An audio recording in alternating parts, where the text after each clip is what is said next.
हुतियों ने इसराइल में एक बार फिर से तबाही मचा दी है। गाजा में फिलिस्तीनियों पर इसराइली हमलों का बदला लेने की कसम खाने के बाद इसराइल पर हुती अपनी मिसाइलों से टूट पड़े। यही नहीं बल्कि हमास ने भी अब हुतियों का साथ दे दिया। हमास और हुतियों ने बीते कल इसराइल पर कुल 3 हमले किए। इससे इसराइल का कोना कोना हिल चुका है। हुतियों ने सुबह सुबह ही इसराइल के कई इलाकों पर हमला बोला था। इसराइल ने इसके बदले गाजा पर हमला बोला। दूसरी ओर ट्रंप की सेना ने यमन में हुती ठिकानों पर बम बरसाए, जिसके बाद हुतियों ने देर रात इसराइल के कई इलाकों पर भारी मिसाइल अटैक कर तबाही मचा दी।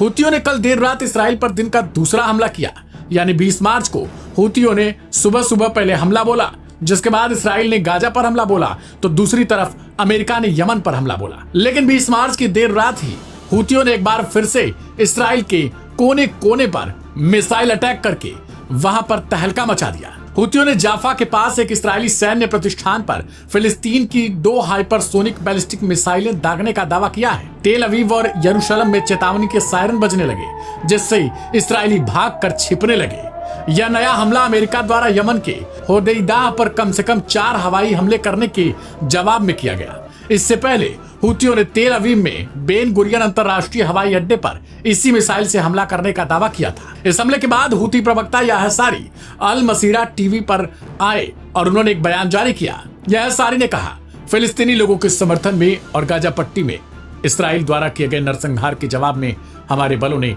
एक हाइपरसोनिक बैलिस्टिक मिसाइल का उपयोग करके तेल अवीव के दक्षिण में एक इसराइली सैन्य लक्ष्य को निशाना बनाकर एक गुणात्मक सैन्य अभियान चलाया। हमारी ओर से 24 घंटे में किया गया ये दूसरा हमला है। चौंकाने वाली बात है कि हुती ग्रुप की ओर से कहा गया है कि उनकी ओर से जिस मिसाइल को दागा गया वो एयर डिफेंस सिस्टम की पकड़ में नहीं आ सकता। इससे पहले बीते कल हुतियों ने पहले हमले में ताबड़तोड़ मिसाइलें दागकर इसराइल को दहलाया था। इसराइल में हुतियों के हमले के बाद अफरा तफरी मच गई।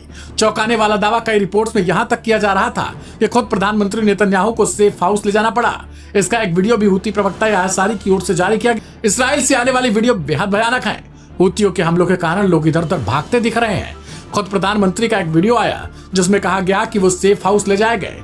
अगर ये दावा सच है तो हुतियों ने जैसा कहा था वो बिल्कुल भी वैसा ही कर रहे हैं। बता दें कि गाजा और फिलिस्तीनियों के लिए विश्व के सबसे ताकतवर मुल्क से टकरा जाने वाले हुतियों ने 20 मार्च को 2 बार हमला बोला।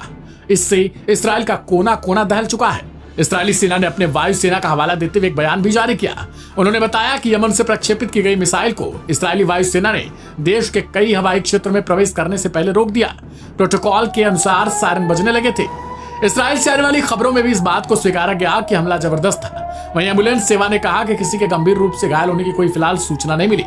हुती ग्रुप सैन्य प्रवक्ता याह्या सारी ने एक टेलीविजन बयान में कल ही कहा था कि यमन की ओर से हमारी सेना ने शनिवार से अमेरिकी हमलों से बिना डरे सीधा तेल अवीव के पास बेन गुरियन हवाई अड्डे को अपना निशाना बनाया। इसके लिए बैलिस्टिक मिसाइल का उपयोग किया गया।